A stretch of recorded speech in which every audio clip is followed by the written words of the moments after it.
This week on Obsessed with Wine. But the fact is, when you talk about sustainability, it means also that we are benefiting from this kind of decisions that someone made 80, 90, 100, 120 years ago.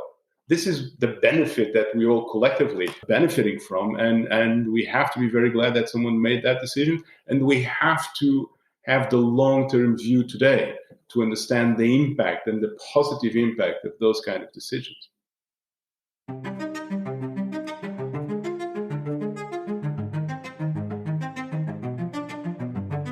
Hello, wine enthusiasts. My name is Wesley Cable.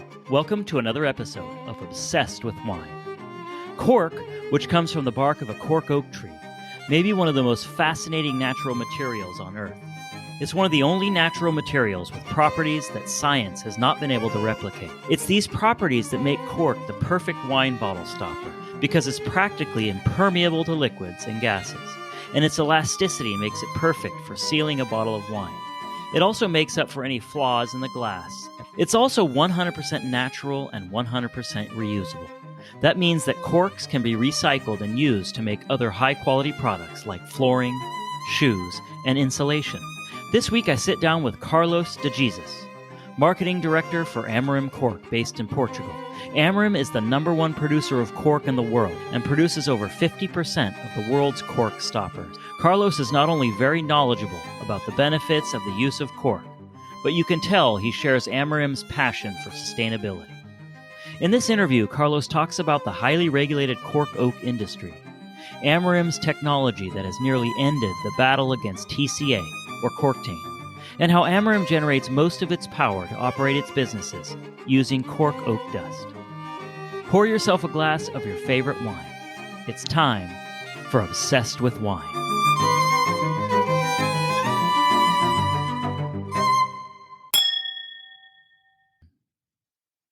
I'm really excited to join today's guest, Carlos, the Director of Marketing and Communication for Amorim Cork. Amorim Cork is the largest cork producing company in the world. So welcome, Carlos. Thank you for taking the time. I look forward to talking to you about your company today. Thank you for the invitation, and hello, everyone. You're very welcome. All right, so let's get right into it here. According to some research I was doing, it says that there's 12 billion cork stoppers sold worldwide each year, which I was fascinated by. That's an amazing number. And your company, Amorim Cork, provides 50% of global production. Is that right? Well, pretty much so. Actually, that number, the 12 billion, has gone up a little bit. So today we estimate it's about 13 billion or so. And Amorim, the whole group, makes about 5.8 of those 13 billion. But for us, the market is actually much bigger than that. We're talking about roughly 19.5 to 20 billion bottles every year that are filled and stopped with something. So that's our universe. That's what we look at when we see these large numbers.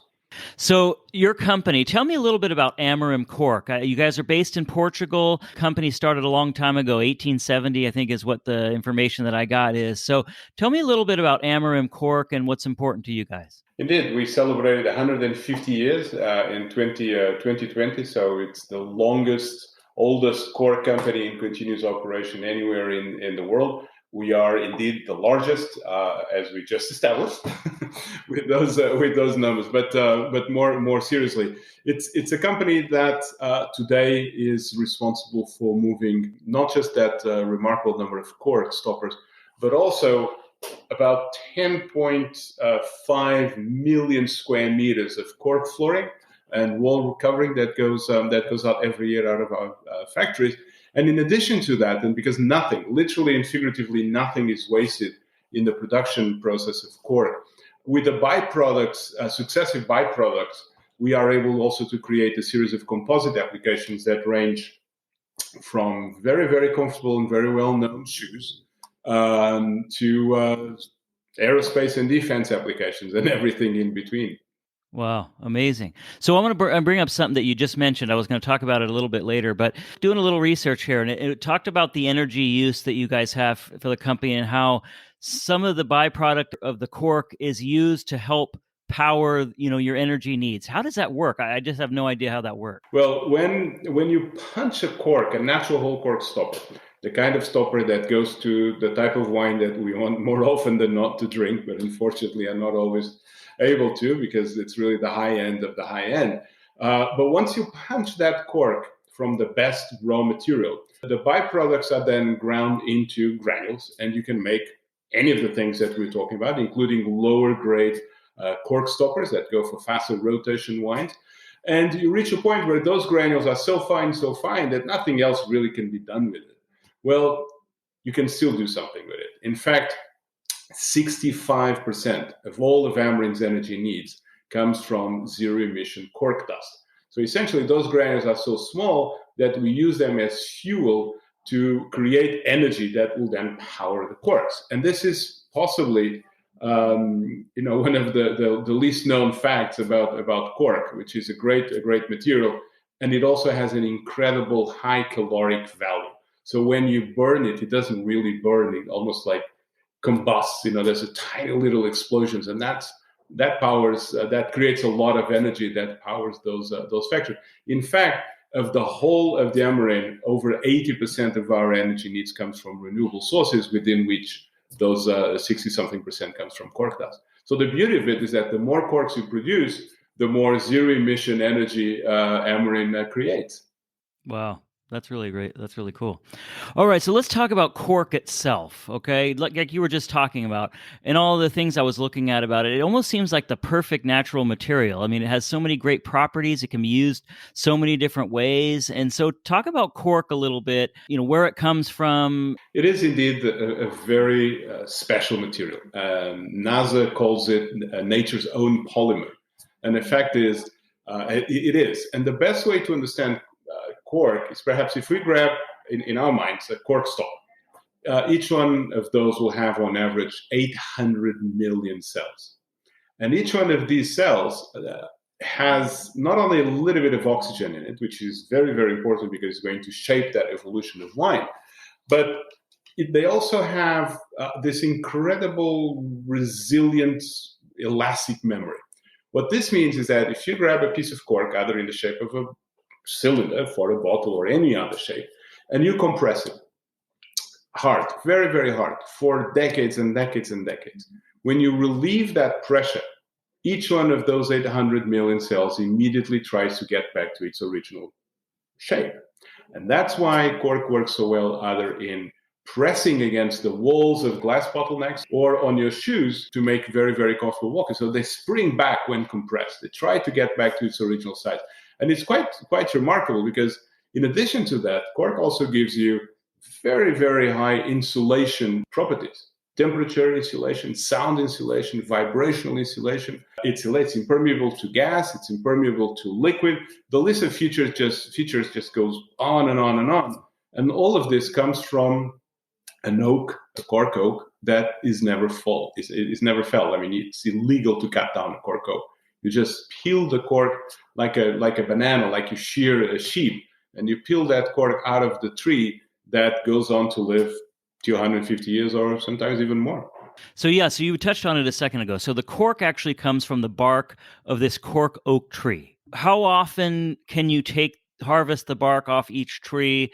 And tell me a little bit about that process. It is a long process. In fact, you cannot touch a cork oak until the cork oak is about 25 years old.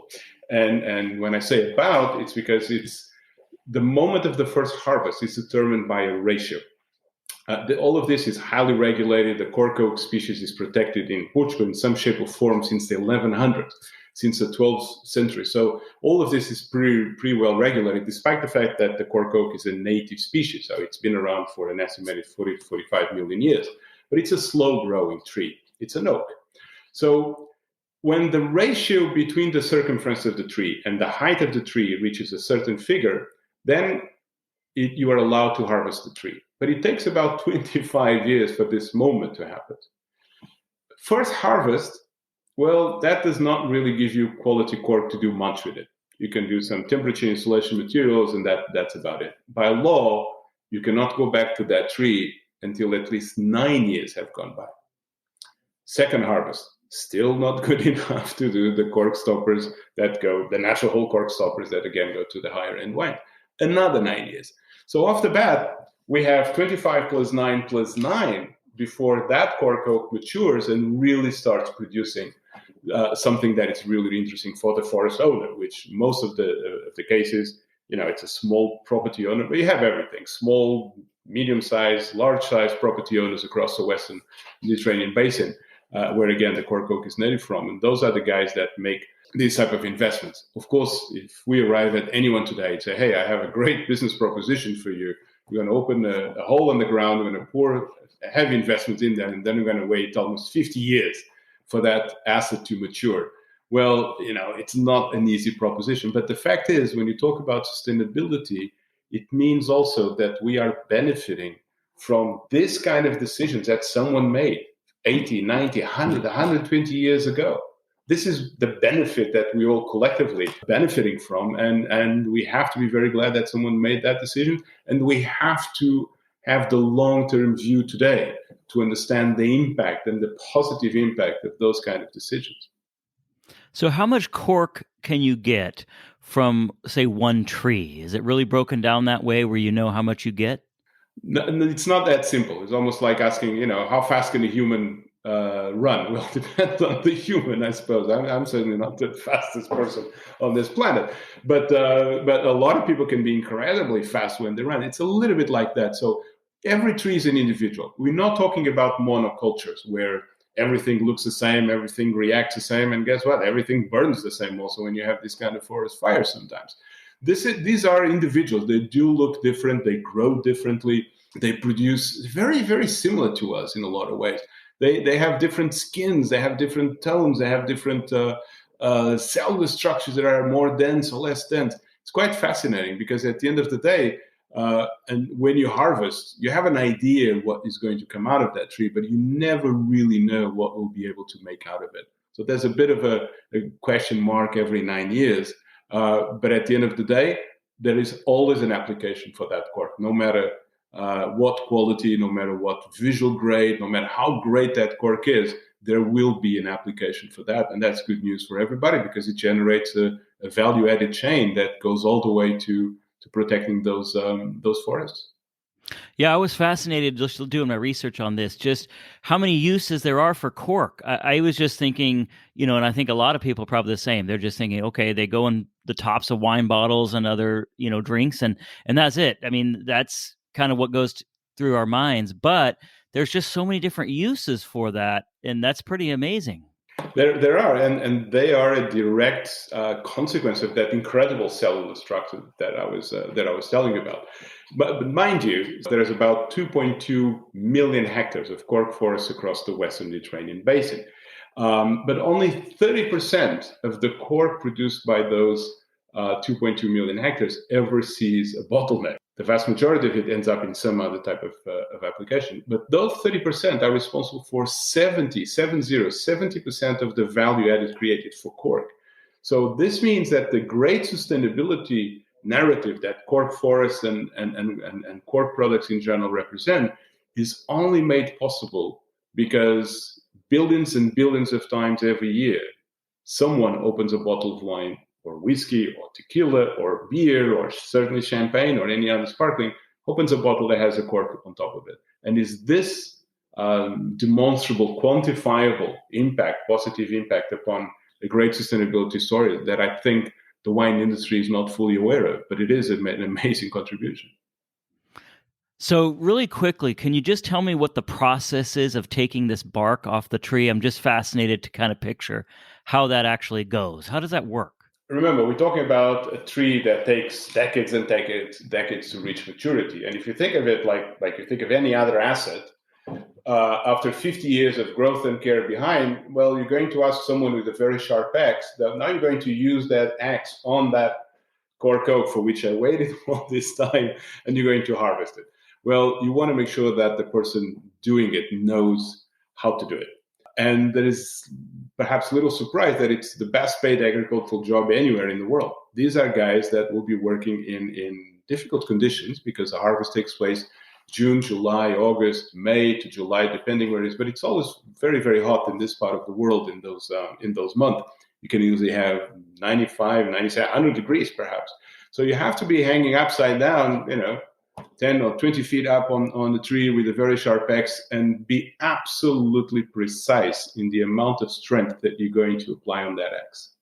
If you apply too much, you're going to damage the trunk of the tree, rendering that tree less productive, less valuable. If you don't apply enough pressure, you're never going to be able to pry that plank of cork out of the tree. Again, think of it like peeling a banana. You're going to make these vertical incisions in the trunk of the tree and some parts of the branches. You never harvest the whole tree. Just again, there's a rule and regulation to how much you can actually get out of each tree. But once you make those vertical incisions, and then you're going to have to pry it out. So this very, very sharp axe, not a big one. It's like a bisturi. It's very, very sharp, and it's handled with extreme care and extreme precision. They are almost tree surgeons, if you think of it, actually. And again, what they do is not only very physically demanding; it's very, very skilled. So they can easily be. Last year, the harvesters were making as much as 135 euros a day. Now, the rest of the year, obviously, they're not going to be making that much money. They'll be working in other agricultural-related activities. They'll not pay that much. But the critical thing here is that you can easily find 4, 5, 6 people from the same family doing this. And to make the math easier on everybody, imagine even just 100 euros a day, multiplied by 4, multiplied by 3 months. What that is going to create is a powerful injection of cash, which is going to fix that family to that land. Every city that I can think of has too many people, and all of the countryside that I can think of does not have enough people. So if we want to talk about sustainability, as we should, it's great that we talk about CO2. CO2 is fundamental. We need to do something about it. But it's not just about sustainability. It's never just about CO2. It cannot be. It's about balancing people, planet, and profits. We need all three. And there aren't that many stories that balance economic and social and environmental issues so well as the cork industry and the wine industry that makes it possible. So let's talk about what makes these corks so great for wine specifically, okay? So just give me a couple of things. I know you mentioned it earlier, impermeable to liquids and gases, etc.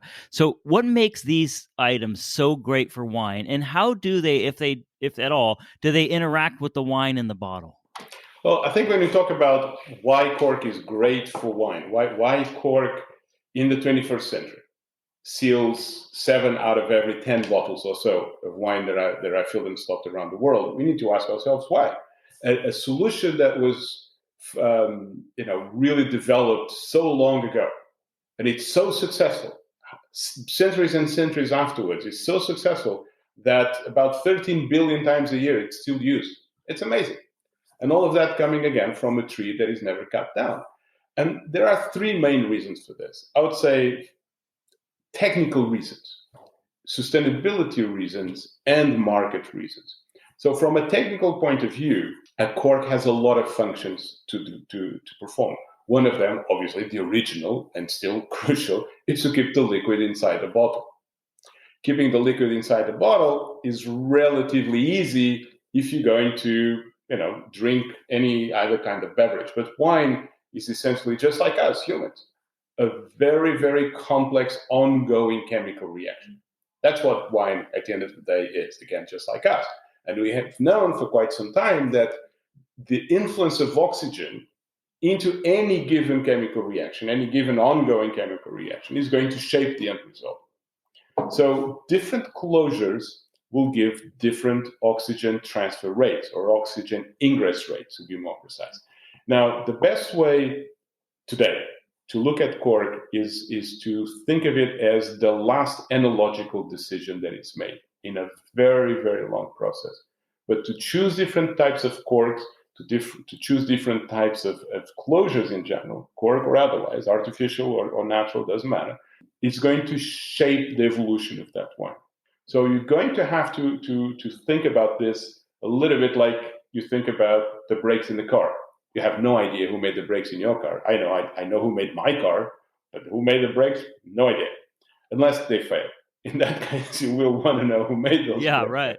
Well, cork is a little bit like that. like brakes in our cars, day in, day out, doing a very, very precious work, a very precious service, but you don't even notice about it. Often because that bottle is going to be, stored for 3, 4, 5 years, 10 years, who knows? And then you're going to use it. And it's fundamental that whatever closure you use not only allows for the proper evolution of the wine as the winemaker intended, but also stays in top shape for a long, long period of time. At the same time, keeps the liquid inside and the gas is outside. Because one of the critical things here that we always heard the expression that with cork, wine breathes. Well, great. But what does that mean exactly? Does it breathe like, scuba diver, carry some oxygen with him or her into the bottom of the ocean? Does it breathe like snorkel? We didn't know exactly until relatively recently how that process worked. And eventually, research and development played a big role, obviously, in getting the cork quality up, but also in triggering knowledge about what happens. We all know, and for a long, long time, we didn't have a chance to talk about anything else, but what happens when cork fails, which is fine. We needed to have that debate, no doubt. But that meant that we never really got the chance to discuss of what happened when cork does not fail. And that elusive greatness in wine that we all look for and ends up in a glass in front of us.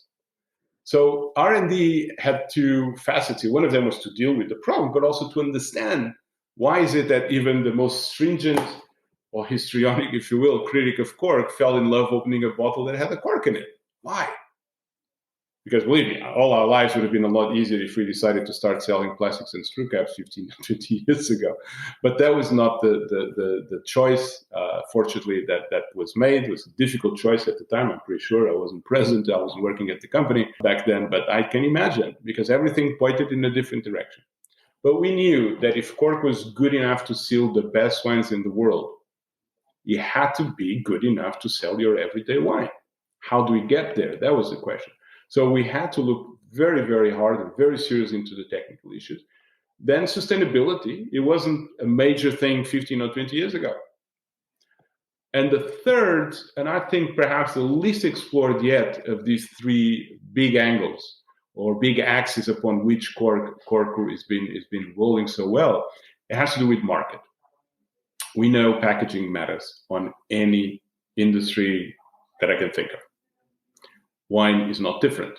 And it matters not because of the technical issues or the sustainability issues, but also because people have certain expectations when they buy a certain product. And we cannot. But imagine we could run a poll around the world and ask everybody, no matter what gender, what age group, nothing matters. We could ask everybody. And so tell me what you think are the top 5 happy sounds of humankind. And I can assure you that pop will be there. Maybe the laughter of the baby will be another one, breaking of the waves. I don't know what else will be in there. But how many sounds are out there that are genuinely, positively carriers of good news and are equally recognizable whether you are in Chile or in China? It doesn't matter. And think about how much this is worth. Industry spend hundreds of millions trying to create specialness at the moment of consumption. When you hear, on a commercial for some soda and you see the camera zooming in on the can and you hear it opening and the fizz, and that's what do you think they're trying to emulate?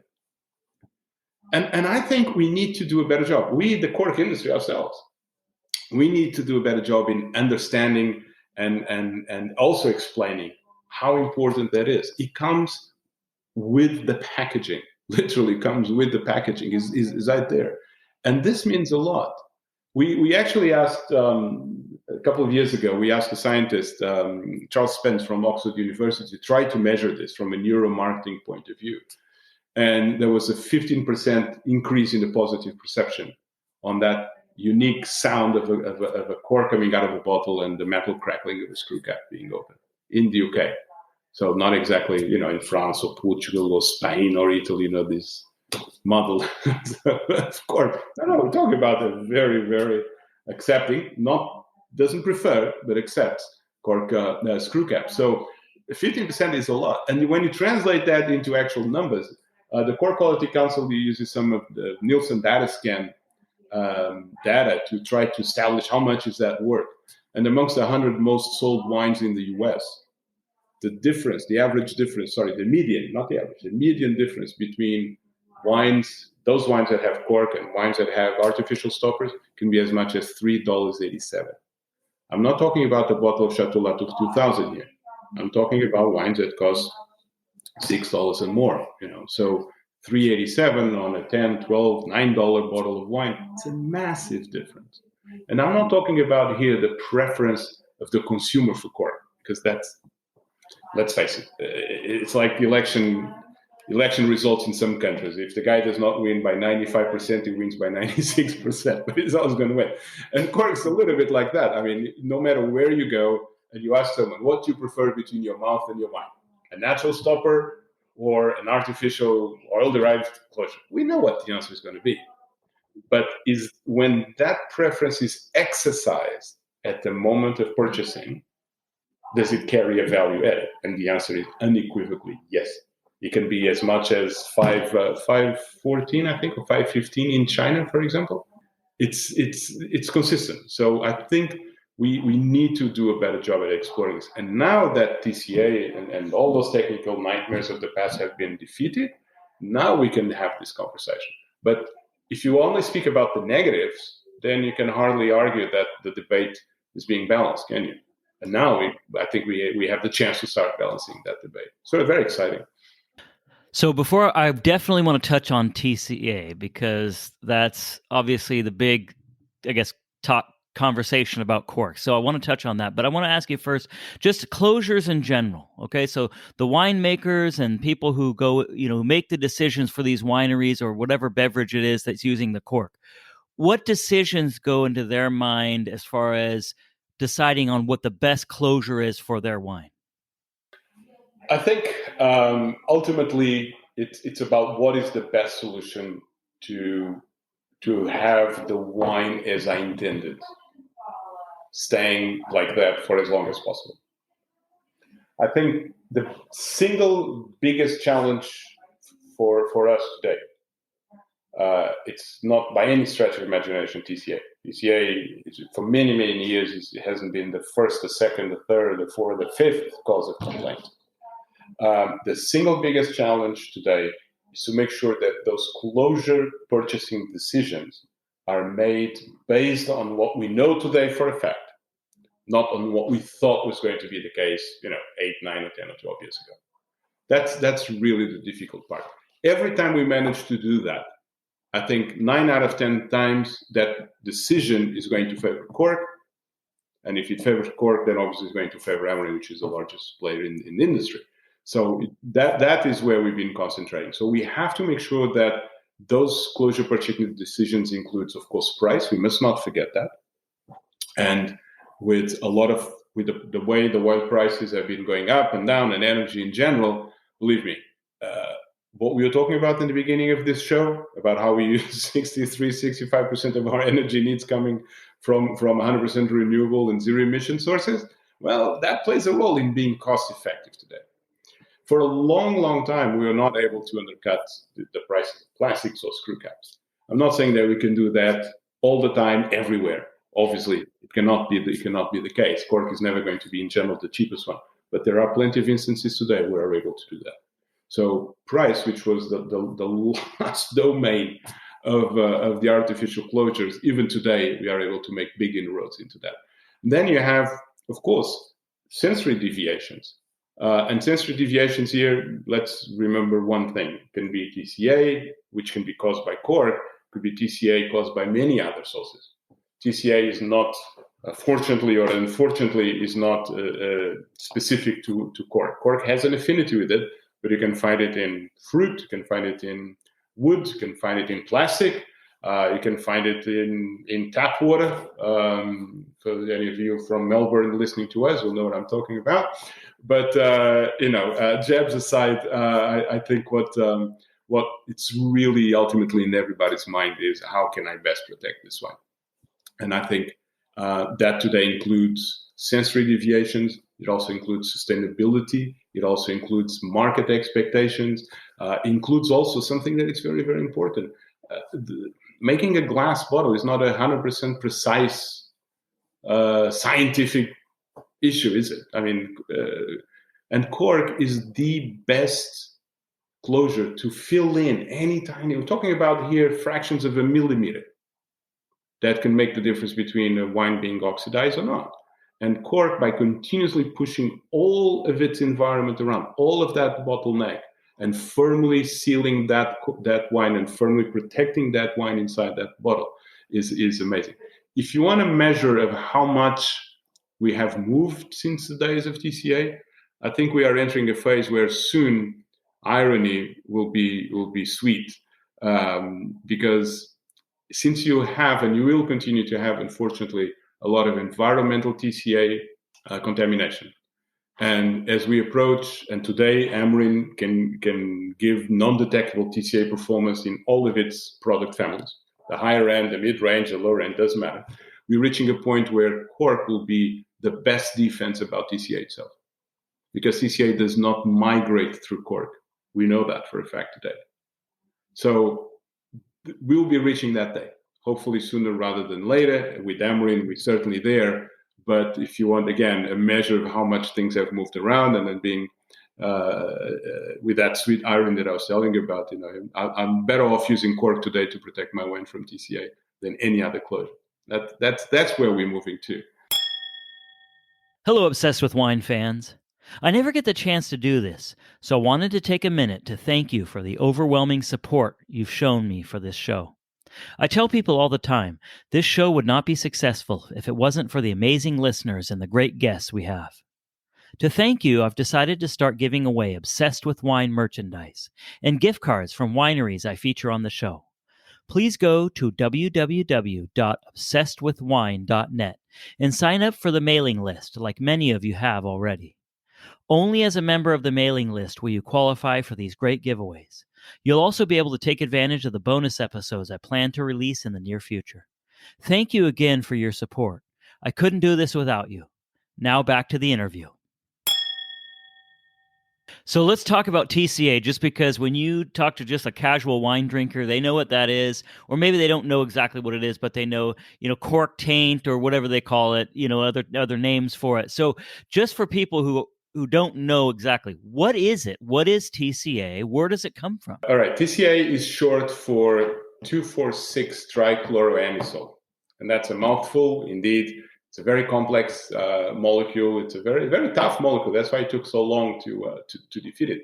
But essentially, some microorganisms, penicillium, trichoderma, some microorganisms, when exposed to certain environmental contaminants, like chlorophenolic compounds, for example, as a mechanism of defense, they transform those into an anisole. In this case, a very specific 2,4,6 trichloroanisole molecule, which is innocuous to them. Unfortunately, the human nose is very, very, and we don't really know why there is such a particular ability to detect even parts per trillion, but we're able to do that. So even a non-experienced wine drinker, depending on the wine, of course, if you talk about red wines, heavy, one of those good hearty Riojas, it's one thing. If you're talking about the champagne, it's another one. But we're talking about a perception threshold that in the case of the champagne can be around 1.5 nanograms per liter. If that sounds infinitesimal, it's because it is. I mean, you have to realize that half of a nanogram per liter is equivalent of one drop of water in 800 Olympic-sized swimming pools. That's what we're talking about when you talk about half of a nanogram or half of a part per trillion. Today, Amorim has a technology in place that allows us to do exactly that, to detect half of a nanogram in 1 liter in seconds. So we can do that proverbial needle on a haystack. Actually, this is way, way more difficult than a needle in a haystack. Again, half a drop of water in 800 Olympic-sized swimming pools. It's immense. And today we can do that in seconds, with a reliability such that allow us to go to our customers and do, hey, these corks have been analyzed one by one, and each one of those analyses again takes seconds, and it's a completely different ballgame. So when you are able to offer that kind of security to your customers, I don't think that we should be surprised that Cork has been growing as it has, and Amorim has been growing as it has. In fact, little known thing is that for 3 years in a row, the market in the world where Cork grew the fastest was Australia. Now, if I would arrive at the meeting in this company 5 years ago, 6 years ago even, and forecasted that, for 3 years in a row, Cork will be the fastest growing closure in Australia, I think I'll be laughed out of that room. But that's what happened, and not by 2 or 3 percentage points. No, I mean, Cork in 2019, until China hit the Australian wine with some heavy tariffs, Cork was growing 33%. That's remarkable. In the paradise for screw caps traditionally, but there are good reasons for that, and I think most of all, we talk about technical reasons.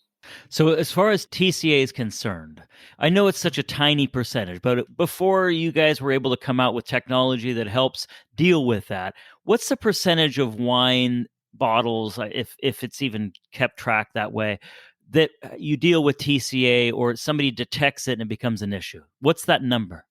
Well, that's where things get even more complicated, because there are, as I mentioned, different sources for TCA, but there are also many types of anisole.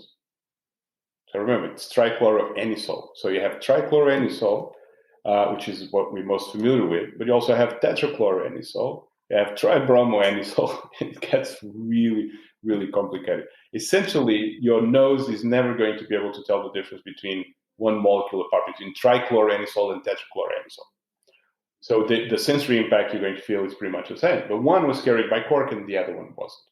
So I think, and there was never one single independent, verified and verifiable source for the number that you are asking. The best and closest to that I came across was the Brussels Wine Contest, the Concours Mondial de Bruxelles, which is the second largest wine contest in the world.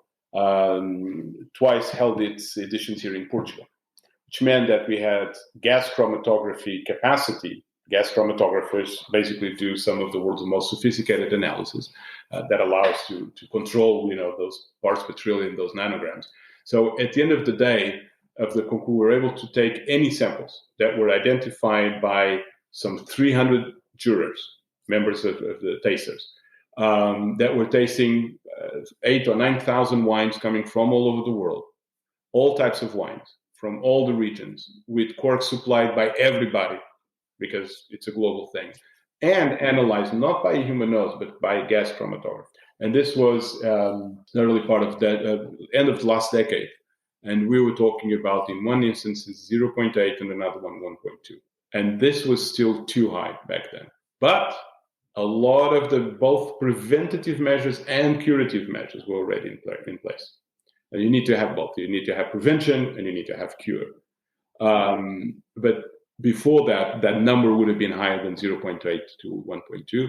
But I think if anyone has the nerve to come out and say, oh, there was, as I saw, 8, 9, 10, 25% TCA, I think, that person needs to think again about what kind of opinion he or she has of winemakers, because with all the available alternative closures out there, people were still using cork with 8%. I mean, these would not be competent people. So there was never anywhere near that. It doesn't matter if it was 2% or 2.5, it was too much, or 3%, it was too much, and something needed to be done about it. A lot was being done about it, but a lot was not being seen by people like you on your working table. There is a gap between what we are implementing, the time that goes by before you open some of those bottles anyway is going to be years, but even if you open your bottles, after 2 years or 1 year, there will still be a gap between what we knew was going to happen and what people were seeing. And those were the days where, for example, there were as many as 4.7, 4.9 billion plastic stoppers out there. And today, we still at about 1.6, 1.7 billion single-use plastic stoppers that we need to do something about. And that's, I think, the next task is to remind people that we cannot be very happy in the front of the supermarket because we're not using nearly as many as plastic bags as we were before, while at the same time in the same shop, in the back of that shop, we are replacing natural cork with the plastic stopper. This does not make any sense. You don't want to use cork for whatever reason. Okay, fine, put a screw cap on it, but plastic, nah. So let me back up to a couple of things you said I want to ask you about. So you were talking about the threshold of human detection of TCA. So were you saying then that humans can detect one drop of water in 800 Olympic swimming pools? That's how sensitive our noses are to TCA? No, they can detect 3 drops of water. Oh, 3 drops of water. Well, if you think 1.5, okay, so 0.5 is the 0.5, 0.3, depending on the gas chromatography, is the detection limit. Okay, so for a human nose, if you go to a bottle of champagne where the threshold is probably the lowest, then you're talking about 1.5, even 2 nanograms. It'd still be 4 drops of water in 800 Olympic-sized swimming pools. That's how incredible human noses can be. That's incredible. And I'm sorry, I'm not talking about the highly experienced taster. I'm talking about someone with a minimum of wine experience will be able to pick that up. Yes. So the other thing you mentioned is the plastic closures. So knowing what we know about cork and its benefits and the sustainability and all these other things that we've talked about already, why would somebody go and use a plastic closure for their wine? What goes into making that decision? I think that decision today is triggered by very different factors than it was when plastics saw their heyday.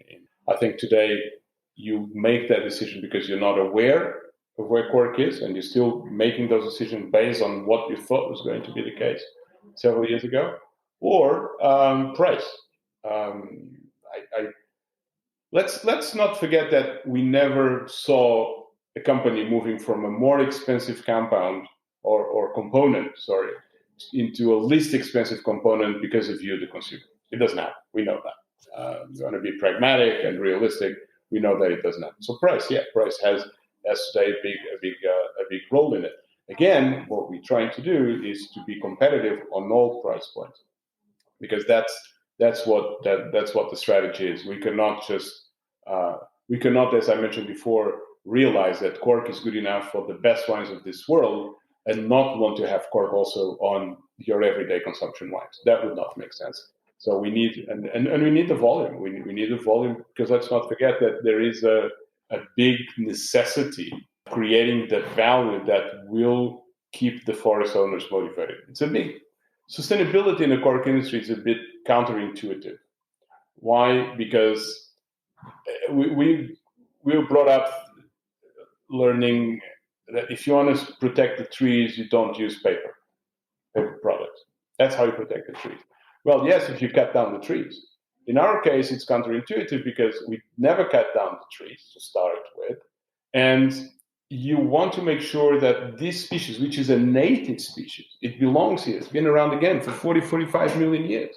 It belongs in this part of the world. It's fundamental from a sustainability point of view, from a water regulation point of view, from a forest fire prevention point of view. We need this species that does all of these things to remain very, very competitive vis-a-vis other species, other invasive species. So the thing about the plastic, the cork stoppers, why we could never lose this for plastic, which wouldn't make any sense anyway nowadays, now we know this, or screw caps, is because if property owners lose 70% of their value generation capability, they're going to find something else to do. And that something else to do in this part of the world is never another native species. It's going to be an invasive species, namely eucalyptus, that does not generate the highest well-paid agricultural jobs, does not regulate water cycles, does not prevent forest fires, as we have seen, and certainly does not foster biodiversity. So this is the fight where we are. It's not just about the business, which of course it's important. It's about the fact that if we lose or if we were to lose, I don't think it's going to happen now. We can never be back into the good old days of yesteryear, that's for sure. But I think today we have the tools to be able to defeat plastics and screw caps in this fight. But if you lose that, I think what will be lost ultimately is the ability to say that while not easy, it's possible to have a balance between the environmental, the social, and the economic issue. I think one of the big myths that we need to debunk is that sustainable development exists. Well, if it's not sustainable, it's not development, is it? It's something else. And you only have true development, the so-called sustainable development, when you tick all the right boxes. And Cork and the wine industry or the wine trade that makes that possible is an example of it. So if we lose that example, if we lose the ability to demonstrate that while difficult it is possible, that is not a myth, that we don't have to be tree huggers to imagine that this is the case. No, this is a publicly listed, Euronext listed company with big investors and small investors and everybody in between. So yes, we care much about that. It's a business. And we also care about the other aspects. Yes, absolutely. Because we believe that it will be a pity to lose that ability to raise your hand when someone says, hey, that's a myth. You cannot possibly balance people, planet, and profit. You have to sacrifice one or two out of three. You can raise your hand and say, no, I'm sorry. There's one place in this world where this has been possible for many decades, by the way. So if it's possible in one place, hey, maybe it's possible in two places. But in the process, you debunk that myth that to me is one of the most dangerous myths that we collectively as a society are facing nowadays. The illusion that there's such thing as sustainable development. No, there is development or other things, not in the middle. So let's talk about a couple of products that you guys make that I was fascinated by. So one of them is the NDTech. I guess it's not a product. It's more of a technology that you use on the natural cork stoppers to eliminate the TCA, basically, is what it is. Is that right? No, we have other systems that do eliminate the TCA. The Okay. NDTech comes after those. And NDTech is a service, is a value-added service that does exactly what we were talking about. It gives us the ability to identify that proverbial drop of water in 800 Olympic-sized swimming pools, and we can do this stopper by stopper, cork by cork. It's quite in seconds. It's remarkable technology. It's in place. It has been in place for 5 years, 4 or 5 years now. So, and that's very, very good because it allows us to analyze cork by cork. But at the end of the day, if a cork still has TCA, what NDTech does is it takes what otherwise could be a perfectly good cork out of the production process. So we needed to have technology upstream to be able to not to take out just the cork that has TCA, but to take the TCA out of the cork. This makes the whole difference. And those technologies exist today. They're essentially, I'm not talking about the prevention part of it. And there are some of them are very, very important. We can discuss that later. But eventually, you're going to need also to cure, not just to prevent, but you also need to cure. And the two technologies are called Naturity and Xpure. Xpure and Naturity, let me start with that one. Naturity is applied to natural whole cork stoppers. Now, if you are too aggressive, too interventive in the healing process, you might end up killing the patient, right? So we don't want to do that. So we want to take out the cork. We want to take out the TCA, but we want to have the cork, stay in the best possible physical shape without, being damaged, distorted, broken down. We can't do that. So we need to have a system that it works, but it's not too aggressive. And that's what Naturity does. If you have granules, then you can be a lot more aggressive. And that's what Xpure does. We'll get there in a moment. Now, with Naturity, we took advantage of a nature's phenomenon. It has a tough name. It's called thermal desorption. And this means what? If you are boiling a kettle of tea on the beach, you need to get that water to 100 degrees. You need to have all the energy necessary to get the water boiling, etc., to make your tea. Now, you know that if you go up on a mountain, you don't need that much energy to get that water boiling. So this is essentially what thermal desorption means. So with maturity, we are able to get rid of the TCA using time, pressure, temperature, and essentially hot water. So it's a 100% natural solution for a 100% natural product. And that allows us to break that TCA molecule, to get rid of it without deforming the cork, for example. Now, this is, again, it's a very slow process also. It's a heavy investment. Each one of these cycles take hours to complete. But that's the only way we have to protect the shape of the cork while being able to take the TCA. Now, when you move to X Pure, now you are in the world of granules. Now you are in the world of cork broken down into tiny little pieces that then will be reassembled, reconstituted into the cylindrical form of a cork. So these are corks that go to faster rotation wines. They don't last as long in the bottle, but they also need to be very performant on TCA level. And for this, we use something that it's called supercritical fluid technology. All right. Now, without wanting to get too technical, but essentially we learn in school that there are 3 states in nature, right? Solid, liquid, and gas, which is true, of course. we weren't full back then. It's true. Now, but there is a sort of a 4th state that, under certain circumstances, is not permanent, like any of the other 3 states that can stay permanent like that. Now, supercritical means that under the right pressure, which is always very, very high, and the right temperature, something like CO2, for example, can become supercritical, meaning that it's neither of the 3 states. So that 4th state that has the penetrating capabilities of a gas that goes anywhere, it enters everywhere, but with the cleaning capabilities of a liquid. So technology allows us to recreate this so-called 4th state for certain periods of time, and the pressures are enormous, but because the cork is already broken down, we are able to remove all the TCA without worrying whether we are deforming or not the cork, because it's not yet the cork. It's the raw material for the cork. Does that make sense? Yeah, absolutely. Yeah. Very interesting.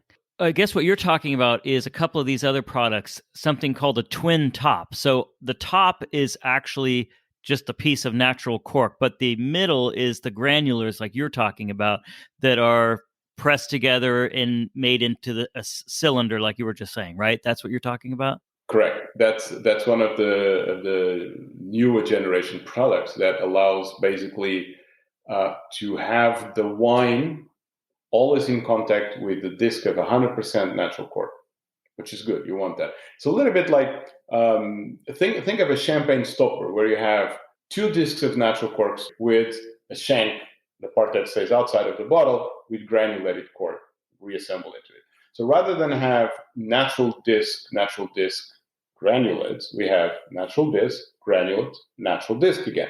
So no matter which side the cork goes in, and there's a 50-50 chance that it goes one way or the other, right?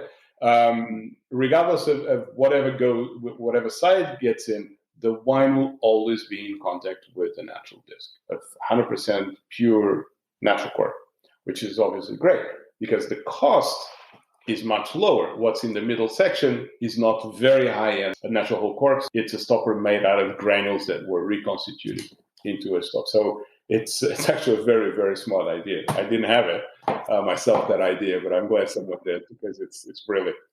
It is. It's fascinating. It really is. So let me ask you a question. So when you talk about the cost of 100% natural cork stopper versus one of these others that uses the granulars to make the cork, what difference in cost are we talking about? Oh, a very, very, very big one. But it's also a reflection of the myriad of price points that you have in the world of wine. So you can have a wine that costs, well, in the US, I was going to say here in Europe, you can find, let's make our listeners envious a little bit. 4 or 5 euros, you can get a decent bottle of wine for sure. But let's move into the US, and probably it's a little bit higher than that. But you can have bottles that cost 1,000 euros or more. So you have cork stoppers that can be 6 cents on the dollar, for example. all the way to €4. So $4 or four something. Well, not the way the exchange rate is going, but let's say about $4 on the opposite end. So again, the idea here is to have one performing product for every possible conceivable price point in the world of wine. And those are actually not the most expensive corks, because when you move into the world of spirits, then people go crazy sometimes, and you start putting, pieces of whatever material you fancy, platinum, silver, crystal, you name it, on top of the cork to create some really, really amazing packaging. But the actual cork itself doesn't change that much. It's what's on the outside. When you move into the cognacs, the tequilas world, those are really high-end premium spirits, then you're talking about some pretty crazy stuff sometimes. But for wine, for champagne, that's what we're talking about. So if as a consumer and we're opening our wines, whatever we spent on it, $10 or $250, right? Whatever it is, right? How do we know if our corks have been treated for TCA? I mean, how would we know, or we would never know? Well, if you could snap your fingers and grant me a wish, probably from a professional point of view would certainly be that every one of our corks would have clearly the name brand in it. Unfortunately, that's not our decision. It's a decision of the winemaker. Just like you decide which color you buy your car. Right? It's the same thing. So it's prime real estate, but it's real estate that belongs to the winery itself. So they decide what goes in there. There are certain elements in it that will always have to go. We need to have full traceability, obviously. So we need to have those codes, those strings of numbers and letters that you see on the cork. They have to be there. Other message that the winery decides, but I would love to have clearly spelled out the Amorim brand in it. I think we're reaching a point where that is beginning to happen with technology like NDTech, for example, or Naturity. We're seeing the winemaker saying, "Hey, can I have this printed on the corks?" Some people even want to put it on the label, but the labels are already so crowded that it's difficult to throw in something else into it. Yeah. But you're beginning to see a little bit that. We were talking about the brakes at the beginning of the show, and there is an amazing manufacturer of brakes for high-end performance cars where you already see that. You don't think about buying a $150,000 sports car that behind the wheels you don't see the brand of the guy making the calipers are branded and painted, and you begin to see that. I think it's a phenomenon similar to that. I mean, fortunately, Brembo, which is a maker of these great brakes, are miles ahead of us on this one. But I think we'll be following a similar path. At least I'm working on that. That's for sure. So I definitely want to touch on sustainability. So it's obvious just listening to you talk about the company and just you personally, it sounds like it's a passion of yours. Sustainability is so passionate, and it's very important, obviously, to the company. So talk about sustainability a little bit, and what people can do to help when it comes to their corks and things like that. Two things. One at the very beginning and one at the very end of that process of buying and opening a bottle of wine. One of them is to make sure that they have the chance to choose a bottle of wine or spirits, hopefully even beer today and cider, that has a cork stopper in it.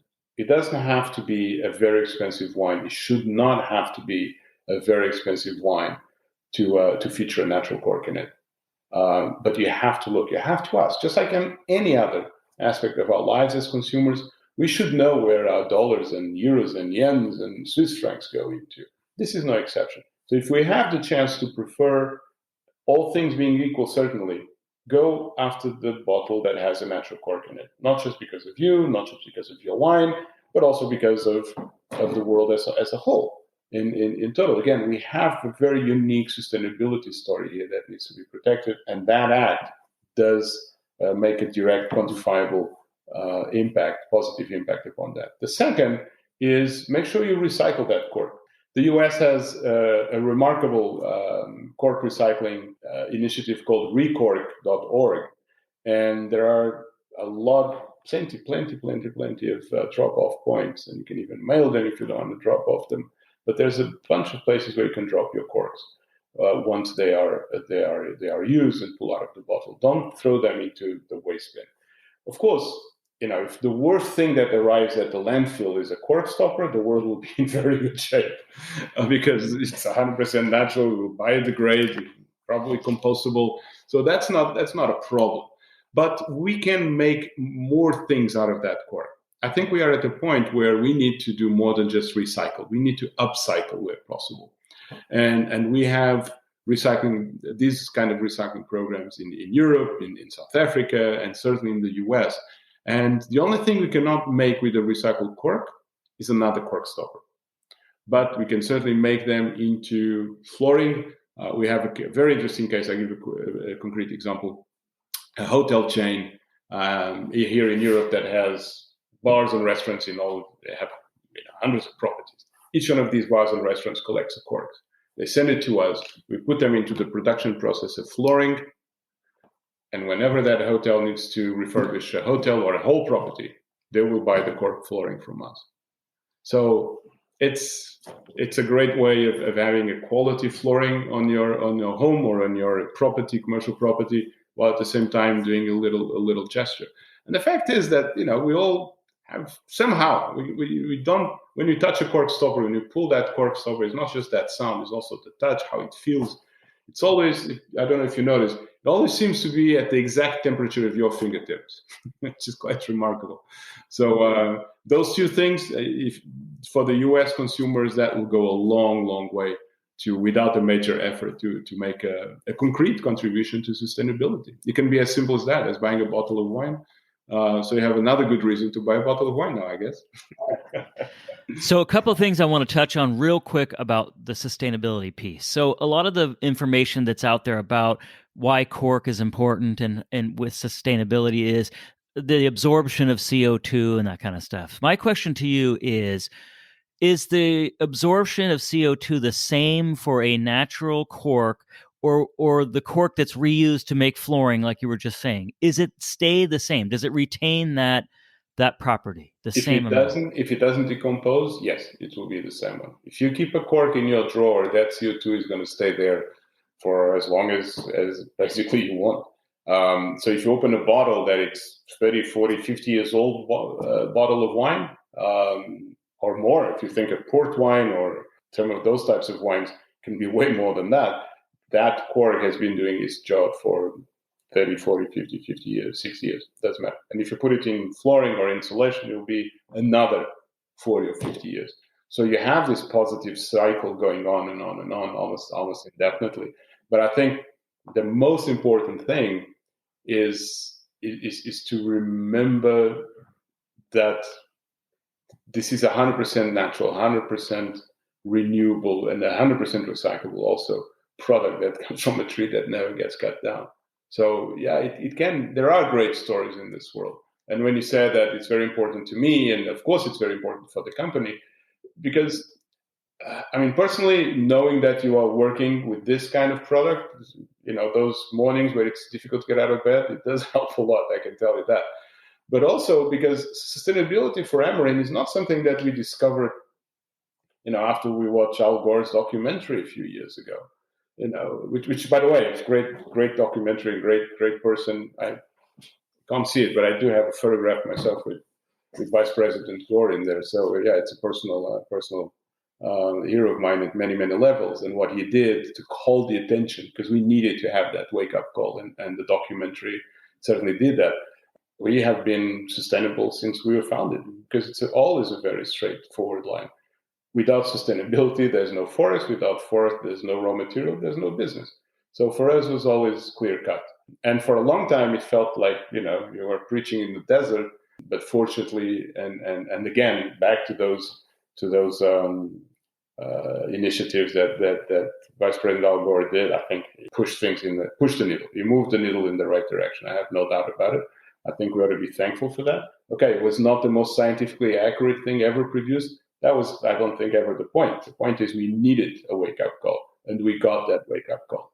So, and since then, things got a little bit easier for us. Yes, because as much as the stars were all aligned against Cork 15 or 20 years ago, I think today we begin to see the stars being aligned for Cork. And that does make a heck of a difference. But first and above all, we got the proverbial kick in the pants, and then start working on that. But, whenever you have 95, 96, 97% market share, your propensity to listen does not go up. Okay, we all need to remember, I don't know if you remember, I certainly do, how long it would take to get a fixed line in the US or any other country in general. It will be sometimes a year or more. Now, you don't wait 1 hour to get your cell phone activated. Why? Because things change. And I think, honestly, the best thing that could have happened to the cork industry is that proverbial kick in the pants by the plastics and the screw caps.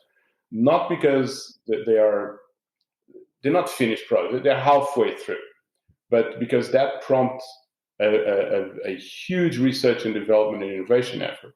We talk about hundreds of millions of euros here just for Amorim. That prepared us for the possibility that some product much, much better than a plastic stopper or a screw cap could pop up tomorrow in the market.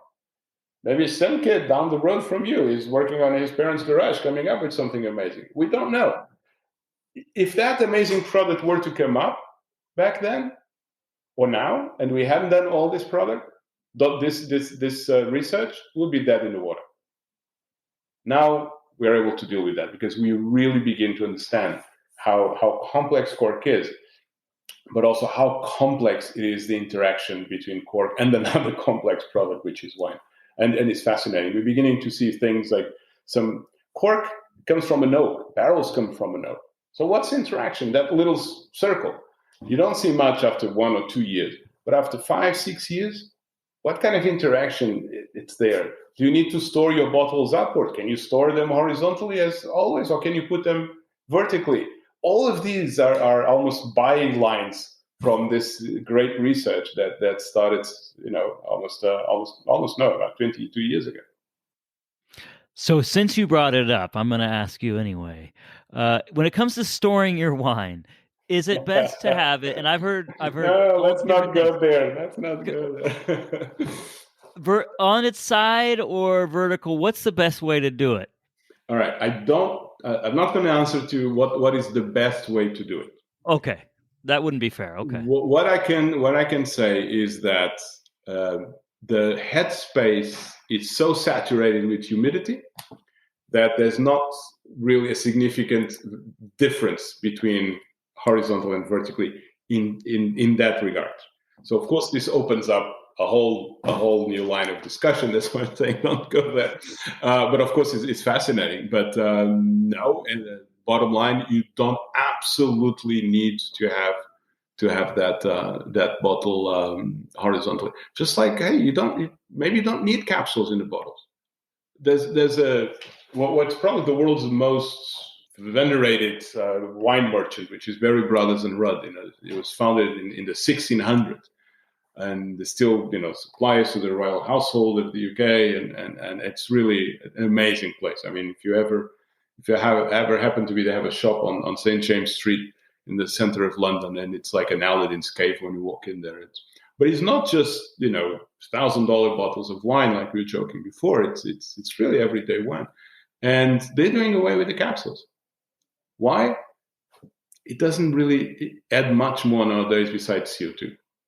For wine, that it's more to be consumed more rapidly, and it brings out the cork. So they're using that real estate, that premium real estate we were talking about, to do something to carry a message about sustainability, for example, for the consumers that are able to see the cork much more immediately.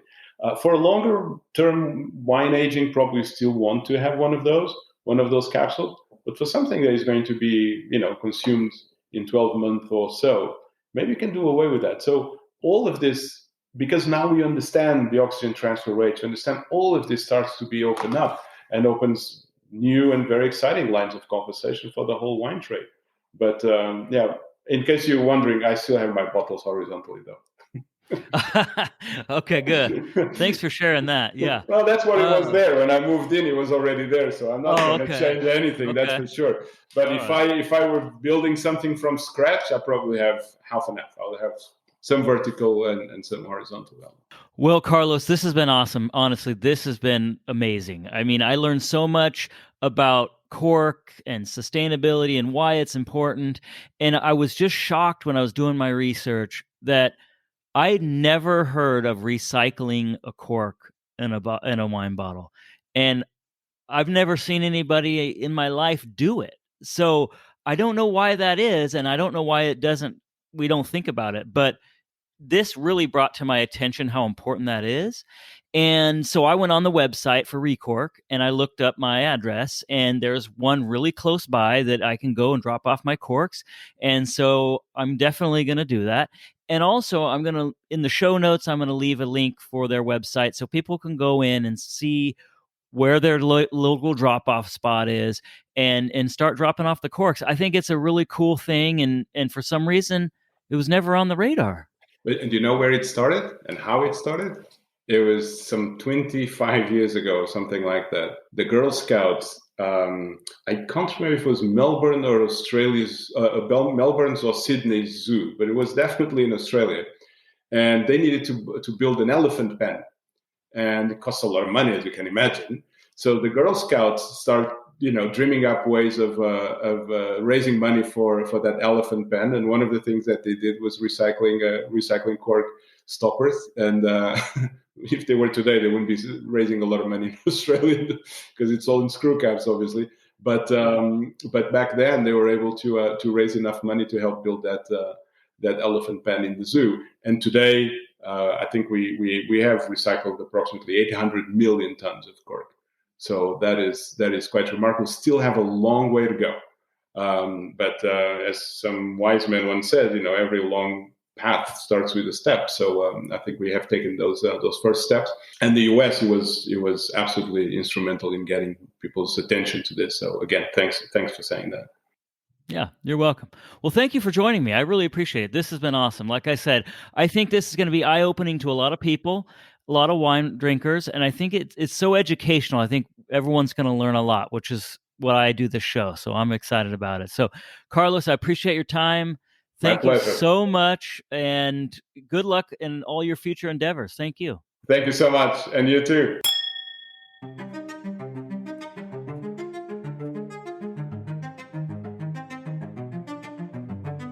I want to thank Carlos DeJesus for joining me all the way from Portugal to educate us on the use of cork and what we can do as consumers to help with Amorim's sustainability efforts.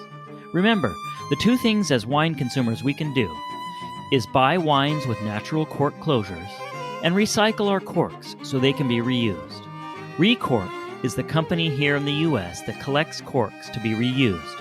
So go to recork.com, which is spelled RECORK, to find your local drop-off location. Finally tonight, I want you to visit the show website at www.obsessedwithwine.net to sign up for the mailing list so you can get access to bonus episodes I'm preparing to release.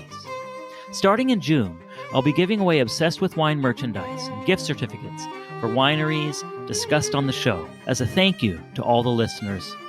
Only those who are part of the mailing list will be eligible, so join the mailing list today. Join me for another new episode of Obsessed with Wine podcast every Saturday at midnight Pacific time. I have some great interviews coming up that you don't want to miss. Until then, cheers!